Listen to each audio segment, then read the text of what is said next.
भारत माता की, छत्रपती शिवाजी महाराज की, धर्मवीर छत्रपती संभाजी महाराज की, जय भवानी।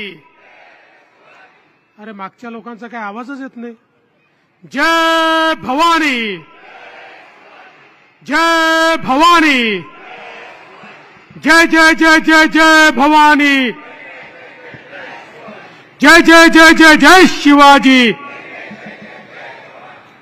हिंदवी स्वराज्याचे सरसंस्थापक छत्रपती शिवरायांना मानाचा मुजरा करतो। भारतीय राज्यघटनेचे शिल्पकार भारतरत्न डॉक्टर बाबासाहेब आंबेडकर यांना मानवंदना अर्पित करतो। खऱ्या अर्थानं स्त्री शिक्षणाची मुहूर्तमेढ ठेवणारे महात्मा ज्योतिबा फुले, क्रांतीज्योती सावित्रीबाई फुले यांना देखील वंदन करतो। आणि आजच्या आपल्या या सभेमध्ये मंचावर उपस्थित असलेले आपल्या सर्वांचे लाडके आमदार आणि तुमच्या सगळ्याच्या आशीर्वादाने 23 तारखेला भोसरीमध्ये नवीन रेकॉर्ड तयार करून निवडून येणार ते महेश दादा लांडगे।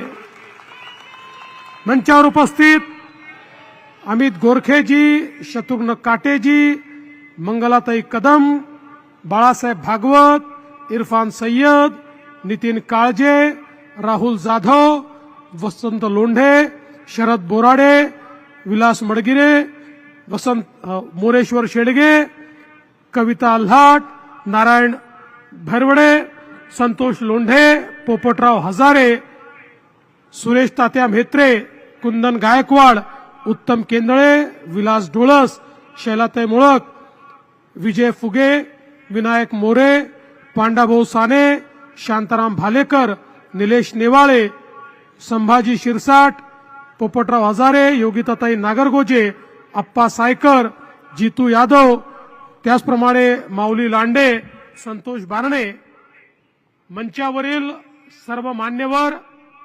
कोणाचं नाव सुटलं असेल तर नाव लिहून देणाऱ्याची चूक आहे, माझी चूक नाही आहे, तथापि मी त्यांची क्षमा मागतो। या ठिकाणी मोठ्या संख्येने उपस्थित असलेल्या माझ्या सर्व लाडक्या बहिणींनो आणि तितक्याच लाडक्या भावांनो, खरं म्हणजे जगद्गुरू तुकाराम महाराज आणि ज्ञानेश्वर माऊलींच्या देहू आळंदीचं सानिध्य लाभलेला अशा प्रकारचा हा आपला मतदारसंघ आहे। त्यामुळे पहिल्यांदा या दोनही संत श्रेष्ठांना या ठिकाणी मी नमन करतो, त्यांच्या चरणी मी नतमस्तक होतो। आणि आज खरं म्हणजे आपल्याला कल्पना आहे की आपले महेश दादा हे जरी पहलवान असले, कणखर असले, तरी देखील मनाने अत्यंत हळवे आहेत। त्यामुळे त्यांनी हळहळ व्यक्त केली, त्यांनी तळमळ व्यक्त केली, पण महेश दादा हळहळ व्यक्त करून चालणार नाही, तळमळ व्यक्त करून चालणार नाही, कळकळ व्यक्त करून चालणार नाही, कारण तुम्ही ज्यांच्यासोबत लढाई करतात त्यांच्या मनात केवळ मळमळ आहे। त्यामुळे ज्यांच्या मनात मळमळ आहे त्यांच्याबद्दल तळमळ दाखवून या ठिकाणी काही फायदा होणार नाही। आज आपण पाहू शकतो या ठिकाणी ज्या प्रकारची परिस्थिती आपल्याला पाहायला मिळते, वेगवेगळी झालेली कामं ही महेश दादांनी आपल्यापर्यंत पोहोचवली। शास्ती कराचा मुद्दा यापूर्वीच्या सरकारकडे वारंवार मांडला जायचा, पण तो मुद्दा सुटत नव्हता। महेश दादा माझ्याकडे आले, एका झटक्यामध्ये शास्ती कराचा मुद्दा आपण सोडवला। या ठिकाणी खऱ्या अर्थानं मिळकतदारांचा प्रश्न होता, तो आपण सोडवला। उपयोगिता शुल्काचा प्रश्न सोडवला। भामा आसखेड या ठिकाणी जॅकवेलच्या माध्यमातून पाणी देण्याच्या संदर्भात, आंध्रा धरणाचं पाणी असेल ते या ठिकाणी आणण्याच्या संदर्भात जो प्रश्न होता तो आपण प्रश्न सोडवला। कनेक्टिव्हिटीचे प्रश्न सोडवले, बायोडायव्हर्सिटी पार्कचा प्रश्न सोडवला, पुनर्विकासाचे प्रश्न सोडवले। वेस्ट टू वेल्थचा प्रश्न म्हणजे कचऱ्यापासून वीज निर्मिती आपण या ठिकाणी केली, एअर प्युरिफिकेशनचं काम आपण या ठिकाणी केलं, इंद्रायणी नदी त्याच्या शुद्धीकरणाचं काम आपण या ठिकाणी केलं. या सगळ्या गोष्टी या ठिकाणी केल्या. या सगळ्या गोष्टीचं श्रेय महेश दादांनी मला दिलं. याचं श्रेय माझं नाही. याचं श्रेय जर कोणाचं असेल तर ते पैलवान महेश दादा लांडगेंचं श्रेय आहे.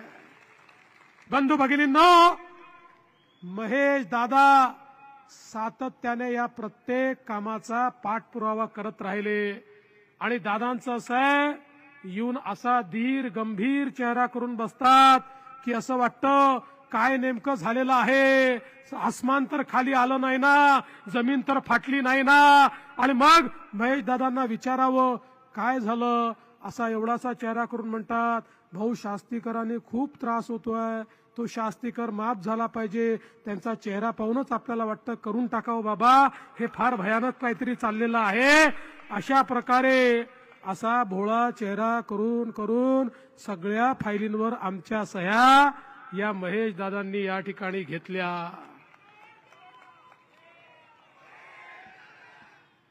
पण मी यापूर्वी देखील तुम्हाला सांगितलंय, मला हा माणूस मनापासून आवडतो. कारण या माणसाकडे सामान्य माणसाच्या प्रती तळमळ आहे.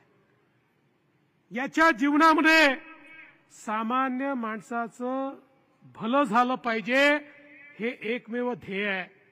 आणि खऱ्या अर्थानं एक जी वारकरी परंपरा आपल्याकडे आहे, त्या परंपरेला साजेसं वागणं हे महेश दादाच्या ठाई ठाई आपल्याला पाहायला मिळतं.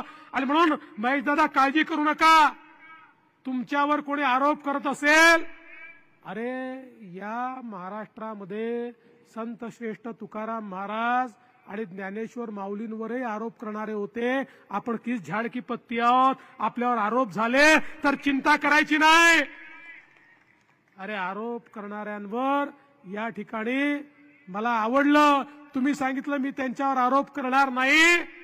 मी तुम्हाला सांगतो, हिंदीतली एक म्हण आहे, ती लिटरली घेऊ नका, नाहीतर लोक अलीकडच्या काळात म्हणी म्हटल्या की त्याला असा अन्वयार्थ काढतात.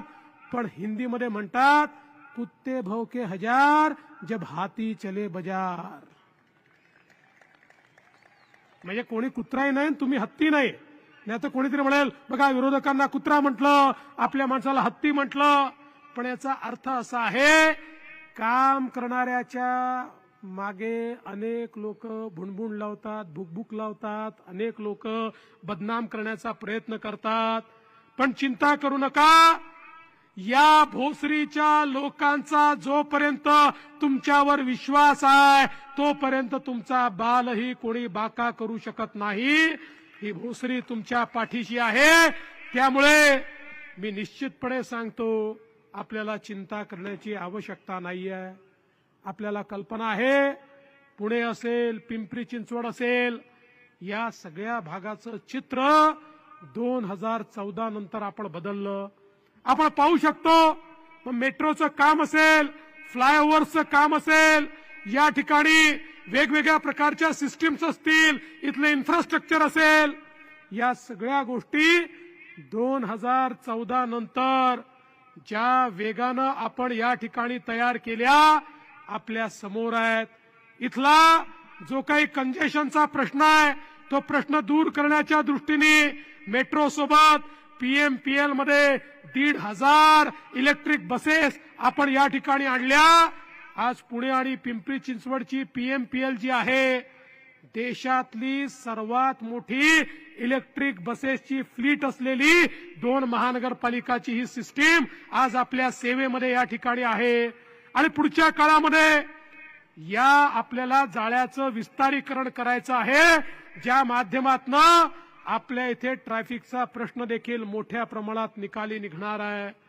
अलीकडच्या काळामध्ये खोटं बोल पण रेटून बोल अशा प्रकारचा प्रयत्न चाललाय. मागच्या काळात यांनी फेक नरेटिव्ह चालवला, संविधान बदलणार, आरक्षण जाणार. आता तो नरेटिव्ह संपला.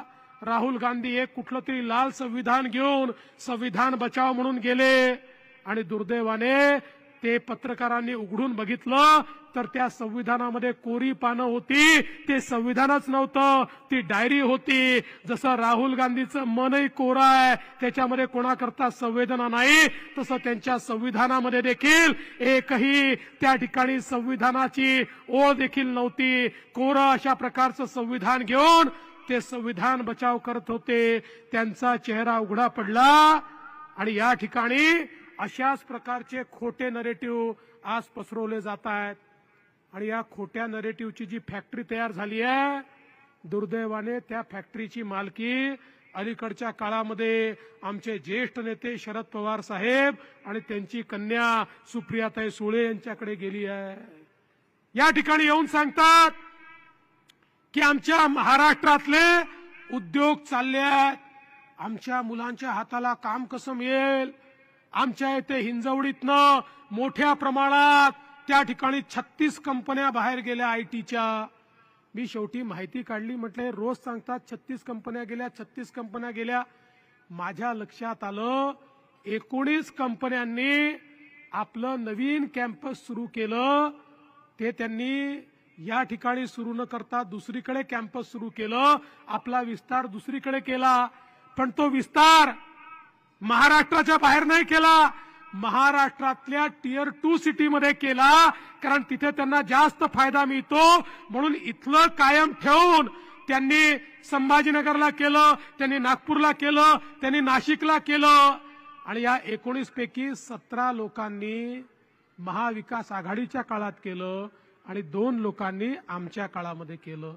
मात्र रोज सांगतात की हिंजवडीच्या आयटी पार्क मधनं या ठिकाणी कंपन्या चालल्या आहेत. आणि म्हणून या फेक नरेटिव्हच्या फॅक्टरीला मी सांगू इच्छितो, 2014 ते 19 मी महाराष्ट्राचा मुख्यमंत्री होतो. 2014 ते 19 थेट परकीय गुंतवणुकीमध्ये या ठिकाणी महाराष्ट्र पहिल्या क्रमांकावर होता, पहिल्या क्रमांकावर. 2019 ला बेईमानी झाली आणि सरकार गेलं. 2020-21 मध्ये त्या ठिकाणी महाराष्ट्र 4थ्या क्रमांकावर गेला आणि कर्नाटक पहिल्या नंबरवर आलं. पुन्हा दुसऱ्या वर्षी महाराष्ट्र 4थ्या क्रमांकावर गेला. सुप्रियाताई, तुमचं सरकार होतं, गुजरात नंबर 1 वर आला, आमच्या काळात नाही. मी तर गुजरातला मागे ठेवलं होतं. तुमच्या काळामध्ये गुजरात नंबर 1 आला. पुन्हा 2022 साली आपलं सरकार आलं. सरकारच्या पहिल्या मुलाखतीत मी सांगितलं, कोणी बघा, मी त्या ठिकाणी सांगितलं, आजच सांगतो, पुन्हा आम्ही महाराष्ट्राला नंबर 1 आणू. आणि पहिल्याच वर्षी महाराष्ट्र नंबर 1 आला. दुसऱ्याही वर्षी महाराष्ट्र नंबर 1 आला. आणि या वर्षी तर देशामध्ये जेवढी गुंतवणूक आली त्या गुंतवणुकीच्या 52% गुंतवणूक एकट्या महाराष्ट्रामध्ये आली, एकट्या महाराष्ट्रामध्ये. म्हणजे देशाचे गुजरात, कर्नाटक, तमिळनाडू सगळे राज्य मिळून 48% आणि माझा एकटा महाराष्ट्र 52% आम्ही या ठिकाणी गुंतवणूक आणून दाखवली. आणि हे आकडे माझे नाही आहेत, आरबीआयने जाहीर केलेले आकडे आहेत. अरे मला अपेक्षा होती माननीय पवार साहेब, माननीय उद्धव ठाकरे साहेब, माननीय नाना पटोले साहेब या ठिकाणी सांगतील, आम्हाला अभिमान वाटतो की आमचा महाराष्ट्र पुढे गेला, गुंतवणुकीत नंबर 1 झाला. देशातली सर्वाधिक गुंतवणूक या महाराष्ट्रामध्ये आली. पण हे रोज खोटंच सांगतात. हे म्हणतात गुजरातच पुढे चाललाय, गुजरातमध्येच आमच्या इंडस्ट्री चाललेल्या आहेत. बंधू भगिनींनो, मला तर गुजरात राज्याचा हेवा वाटतो. त्यांना ऍडव्हर्टिजमेंट देण्याची आवश्यकताच नाही आहे. त्यांचा भोंगा घेऊन या ठिकाणी सुप्रियाताई आणि महाविकास आघाडीचे लोकच फिरतात, रोज सांगतात तेच चांगले आहेत, तेच चांगले आहेत, तेच चांगले आहेत. अरे कधीतरी म्हणा आपलं राज्य चांगलं आहे, आपलं राज्य नंबर 1 आहे, आलेलं आहे, गुंतवणूक येते आहे, या ठिकाणी इंडस्ट्री येते आहे. आमच्या पुण्यामध्ये या ठिकाणी ऑटोमोबाईल इंडस्ट्री मोठं क्लस्टर तयार झालं, संभाजीनगरला क्लस्टर तयार झालं. देशाची ऑटोमोबाईल इंडस्ट्री आणि ईव्ही सेक्टरची इन्व्हेस्टमेंट आज आमच्या महाराष्ट्रामध्ये आणि आमच्या पुण्यामध्ये येते आहे. हे सांगतात की या ठिकाणी आमच्या इंडस्ट्री बाहेर चालल्या, म्हणून त्यांना सांगतो याच पुणे जिल्ह्यामध्ये मायक्रोसॉफ्टने त्यांचं भारतातलं सगळ्यात मोठं कॅम्पस काढणं सुरू केलं, ज्या एकाच कॅम्पसमध्ये 50,000 तरुणांना त्या ठिकाणी टप्प्याटप्प्यानं ते नोकऱ्या देणार आहेत. एवढा मोठा रोजगार एकट्या पुणे जिल्ह्यामध्ये एक कंपनी करते आहे, कारण त्यांना विश्वास आहे की महाराष्ट्रातलं सरकार हे उद्योग प्रेमी सरकार आहे. हे उद्योगाकडनं वसुली करणारं सरकार नाही आहे, हे उद्योगांना प्रोत्साहन देणारं सरकार आहे. आणि म्हणून या ठिकाणी गुंतवणूक येते आहे. आणि म्हणून बंधू भगिनींनो, आज एकीकडे मोठ्या प्रमाणात इन्फ्रास्ट्रक्चरचं काम चाललंय. पुण्याचा रिंग रोड असेल, या ठिकाणी वेगवेगळ्या प्रकारचे हायवे असतील, मुंबई आणि पुणे हायवेवर होणारं काम असेल, पुण्याकडे अटल सेतूमुळे मुंबई पुणे पिंपरी चिंचवड आता जवळ आलेला आहे. एक असा कॉरिडॉर तयार होतो आहे की ज्या कॉरिडॉरमुळे पुढच्या काळामध्ये लाखो लोकांना रोजगार मिळणार आहे. आणि हे सगळं करत असताना या सगळ्या वाढत्या भागामध्ये पिण्याच्या पाण्याची व्यवस्था होते आहे, सांडपाण्याची व्यवस्था होते आहे, कचऱ्याचा निचरा चाललेला आहे.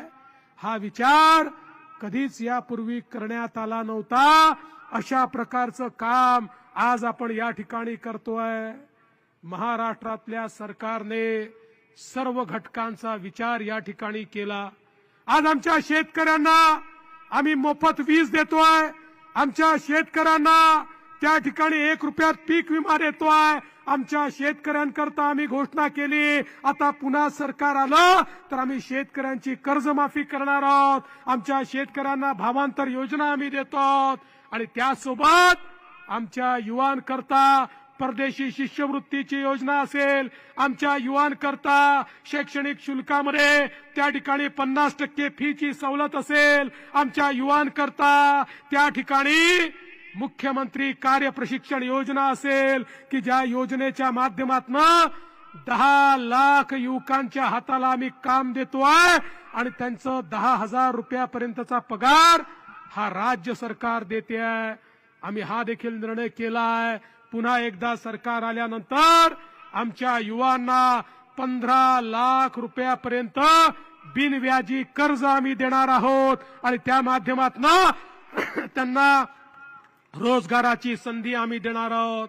आज आपण पाहू शकतो दीन दलित गोर गरीब आदिवासी शेतकरी शेतमजूर महिला अल्पसंख्याक ओबीसी मराठा धनगर असा एकही समाज नाही ज्या समाजाकरता आपण या ठिकाणी योजना सुरू केलेल्या नाहीत. सर्व समाजाला सोबत घेऊन आपली वाटचाल चाललेली आहे.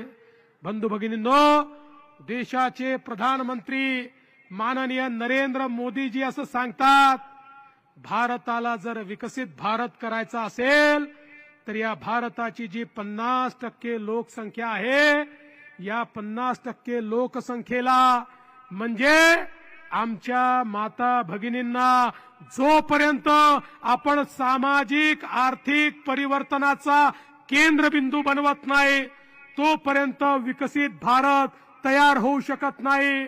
आणि म्हणून मोदीजींनी या ठिकाणी बेटी बचाओ बेटी पढाओ पासनं लखपती दीदी पर्यंत 14 योजना आणल्या, ज्यातनं महिलांना अधिकारिता दिली. लखपती दीदी योजना म्हणजे काय? मोदीजींच्या योजनेतनं रोजगार घेऊन जी महिला वर्षाला 1 लाख रुपयांपेक्षा जास्त पैसा कमावते तिला आम्ही लखपती दीदी म्हणतो.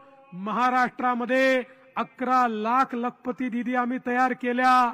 पुढच्या काळात 25 लाख करणार आहे. 2028 पर्यंत 50 लाख करणार आहे. महेश दादा, जशी तुम्ही 90,000 लाडक्या बहिणी या ठिकाणी तयार केल्या, माझी तुम्हाला विनंती आहे, आता तुम्हाला 25,000 लखपती दीदी या भोसरी मतदारसंघामध्ये तयार करायच्या आहेत आणि त्याकरता हा देवाभाऊ तुम्हाला मदत करायला तयार आहे। पण पुढच्या काळामध्ये माझ्या गरीब घरच्या मध्यमवर्गीय घरच्या 25,000 माझ्या बहिणींना या ठिकाणी रोजगाराच्या माध्यमातून 1 लाख रुपयापेक्षा जास्त इन्कम झाला पाहिजे। ही योजना आपल्याला कार्यान्वित करायची आहे।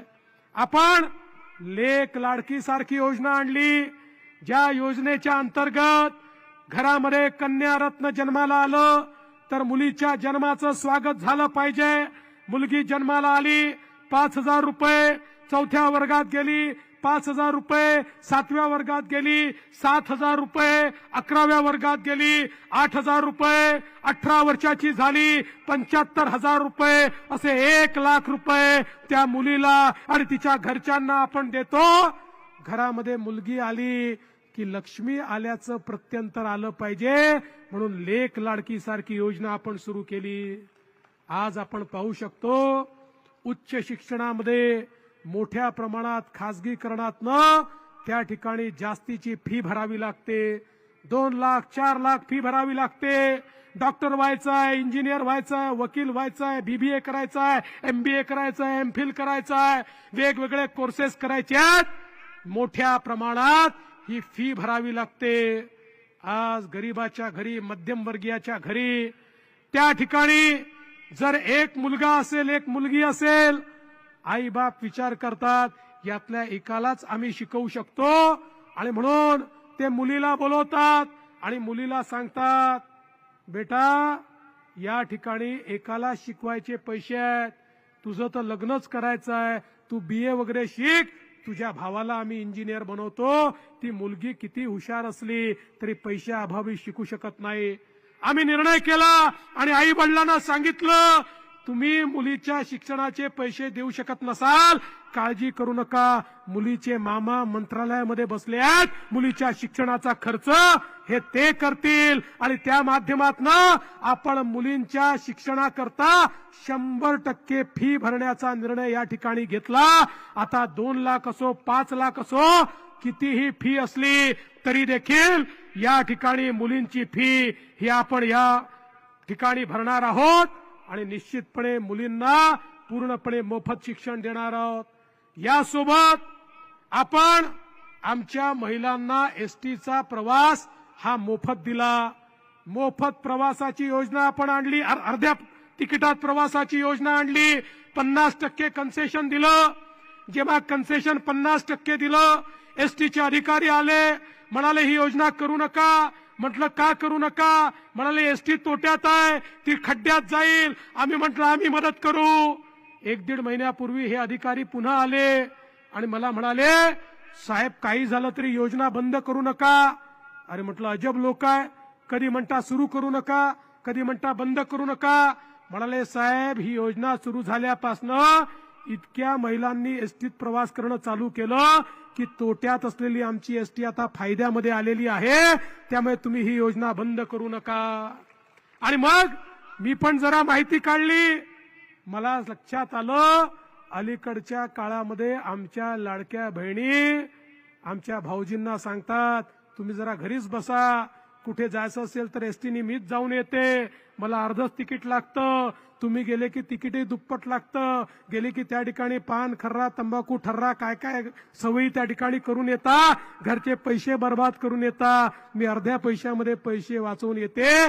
माझ्या भगिनीच आता या ठिकाणी फिरून राहिलेल्या आहेत आणि हे सगळं करत असताना मुख्यमंत्री माझी लाडकी बहीण योजना आपण आणली।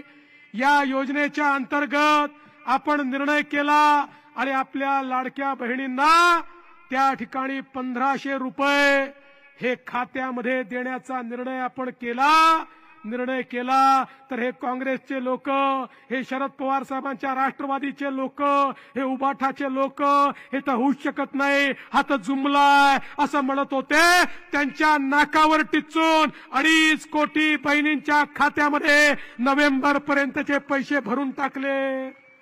पण लाडक्या बहिणींनो, जसे आम्ही तुमचे सख्खे भाऊ आहोत, काही तुमचे सावत्र भाऊ देखील मार्केटमध्ये फिरतात, हे जे सावत्र भाऊ आहेत, हे राष्ट्रवादी शरद पवार गटाचे, उबाठाचे, काँग्रेसचे, हे कोर्टामध्ये गेले. यांचा अधिकृत निवडणूक प्रमुख कोर्टात गेला, म्हणाला ही योजना म्हणजे पैशाचा चुराडा आहे, ही योजना बंद करून टाका.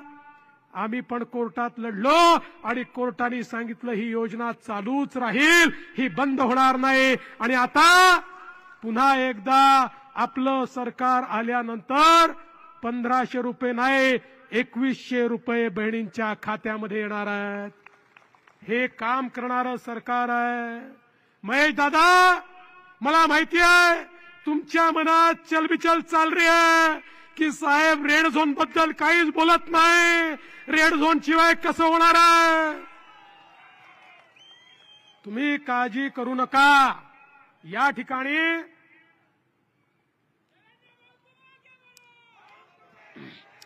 रेड झोनचा प्रश्न आमच्या दादानी माझ्या मागे लागून माझे केस थोडं कमी दिसतात ना आधीपेक्षा, ते यांच्या पायीच आहेत. हे माझ्या मागे लागून लागून खूप दूरपर्यंत नेला आहे. मी तुम्हाला या ठिकाणी आश्वासित करतो, इतके कठीण प्रश्न आपण सोडवले. तुम्ही या ठिकाणी खात्री बाळगा, रेड झोनचा प्रश्नही सोडवू आणि ब्ल्यू लाईन रेड लाईनचा प्रश्न देखील या ठिकाणी आपण सोडवून देऊ. पण हे सगळं होत असताना या निवडणुकीच्या निमित्ताने मी तुम्हाला सांगण्याकरता आलोय, या राष्ट्रवादी काँग्रेस शरद पवार गटाने, या काँग्रेसने, या उबाठाने ही निवडणूक वेगळ्या मार्गाने नेलेली आहे. या ठिकाणी मतांचं ध्रुवीकरण करतायत, या ठिकाणी पाय चाटण्याचं काम त्यांनी सुरू केलंय. अरे माझा तुम्हाला सवाल आहे, आम्ही जर या ठिकाणी लाडकी बहीण योजना दिली तर ती सगळ्यांकरता दिली. आम्ही आमच्या हिंदू बहिणींना लाडकी बहीण योजना दिली तर आमच्या मुस्लिम बहिणींना देखील दिली. मुस्लिम बहिणींना सांगितलं नाही की तुम्हाला देणार नाही. आम्ही या ठिकाणी जर आमच्या वेगवेगळ्या योजना आणल्या तर कुठल्याच आमच्या मुस्लिम समाजाच्या बंधूंना आणि बहिणींना हे सांगितलं नाही की तुम्हाला आम्ही ती देणार नाही. पण या लोकांनी आता वोट जिहादचा नारा दिलेला आहे आणि सांगितलेलं आहे, जर भारतीय जनता पक्षाला पराजित करायचं असेल तर वोट जिहाद करा. आणि त्या उलेमांनी मागण्या केल्या, त्या मागण्या 17 मागण्या या तिन्ही पक्षांनी एक पत्र दिलं आणि त्या पत्राच्या माध्यमातून या मागण्या मान्य केल्या आहेत. आणि या मागण्या इतक्या खतरनाक आहेत, मी 17 मागण्या सांगणार नाही, पण एक मागणी त्यांची मतांच्या लाचारी करता यांनी जी मान्य केली ती मागणी अशी आहे की या ठिकाणी जर आमचं सरकार आलं तर 2012 ते 2024 जेवढ्या महाराष्ट्रात दंगली झाल्या त्या दंगलीमध्ये जेवढे मुस्लिम आरोपी आहेत त्यांच्यावरच्या सगळ्या केसेस काढून घेण्यात येतील, अशा प्रकारची मागणी. म्हणजे हिंदूंना दंगेखोर ठरवायचं आणि मुसलमानांवरच्या केसेस आम्ही काढून घेऊ, अशा प्रकारचं लांगुल चालन यांनी सुरू केलेलं आहे. आणि आता तिथपर्यंत थांबलेले नाहीत. जरा लावा ते नोमानी काय म्हणतात, जरा लावा, यांना देखील दिसू द्या हे काय चाललंय. हे तुम्ही सगळे लोक मिळून या ठिकाणी बघा कशा प्रकारचं लागू. मैं बात जानता हूं कि महाराष्ट्र में अगर वो जीत गए तो वो दस्तूर नहीं बदल पाएंगे, लेकिन मैं इस बात की तरफ भी तवज्जो दिलाना चाहता हूं कि महाराष्ट्र के इलेक्शन ने ऐसी अहमियत हासिल कर ली है कि अगर यहां वो जीत गए हरियाणा की जीत के बाद, तो उसके बाद उनके हौसले बहुत बुलंद हो जाएंगे और फिर दिल्ली सरकार वो नए हौसलों के साथ दस्तूर की तब्दीली जैसे अपने नापाक इरादों की तकमील की तरफ आगे बढ़ेगी. और अगर महाराष्ट्र में उनको शिकस्त हो गई तो इत्तलात के मुताबिक दिल्ली सरकार भी बहुत दिन तक नहीं ठहर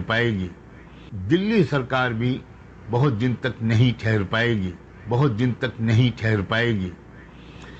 तो हमारा निशाना सिर्फ महाराष्ट्र सरकार नहीं है, बल्कि मरकजी हुकूमत है और मुल्क का मुस्तकबिल है, मरकजी हुकूमत है और मुल्क का मुस्तकबिल है। और मैंने कल एक यूट्यूब चैनल के इंटरव्यू में ये बात भी कही कि ये कैसा वोट जिहाद है, वोट जिहाद है, वोट जिहाद है, जिसके सिपह सालार हैं, जिसके सिपह सालार हैं शरद पवार, जिसके अजीम सिपाहियों में हैं, अजीम सिपाहियों में हैं उद्धव ठाकरे, राहुल गांधी, नानाजी पटोले। कहिए इंशाअल्लाह अगर आपके इलाके में कोई जालिम का साथ दे तो उसका बाइकाट की। मुझे मालूम है लोकसभा के इलेक्शन में आपके कुछ लोगों ने बीजेपी का साथ दिया था। ऐसे लोगों का हुक्का पानी बंद होना चाहिए, ऐसे लोगों का सोशल बाइकाट होना चाहिए, ऐसे लोगों से सलाम दुआ बंद होनी चाहिए। काय चाललंय? मतांच्या लांगुल चालना करता या ठिकाणी वोट जिहादचे नारे दिले जातात आणि या ठिकाणी भारतीय जनता पक्षाला जर मत दिलं तर त्याचा सामाजिक बहिष्कार करून टाका असं सांगून या ठिकाणी हे जर लोक वोट मागत असतील, या ठिकाणी वोट जिहादच्या माध्यमातून आम्ही सरकार बदलून टाकू हे जर सांगत असतील तर तुम्हाला देखील मतांचं धर्मयुद्ध करावं लागेल, मतांचं धर्मयुद्ध करावं लागेल, यांना सांगावं लागेल हा छत्रपती शिवाजी महाराजांचा महाराष्ट्र आहे। या छत्रपतींच्या महाराष्ट्रामध्ये जर कोणी त्या ठिकाणी तलवे चाटून अशा प्रकारे केवळ एका समाजाच्या मतांच्या भरोशावर निवडून येण्याचं स्वप्न पाहत असेल तर तुम्हालाही मैदानात उतरावं लागेल। आणि म्हणून तुम्हाला जागा करण्याकरता आलो आहे, तुम्हाला सांगण्याकरता आलो आहे, एक रहेंगे तो सेफ रहेंगे, एक रहेंगे तो सेफ रहेंगे, एक रहेंगे तो सेफ रहेंगे। आणि म्हणून ही केवळ महेश दादा लांडगे यांची निवडणूक नाही आहे, एक महेश दादा करता मत द्यायचं नाही आहे, ही आपल्या अस्तित्वाची लढाई आहे। आज जागलो नाही पुन्हा जागू शकणार नाही, आज झोपून राहिलो हे जगू देणार नाही। आणि म्हणून जागे व्हा, छत्रपतींचं नाव घ्या आणि येत्या 20 तारखेला अशा प्रकारे मतांचं धर्मयुद्ध करा की महेश दादा सहित या ठिकाणी आपलं सरकार येईल आणि यांचे इरादे याच मातीमध्ये दफन होतील। जय हिंद, जय महाराष्ट्र, जय श्रीराम।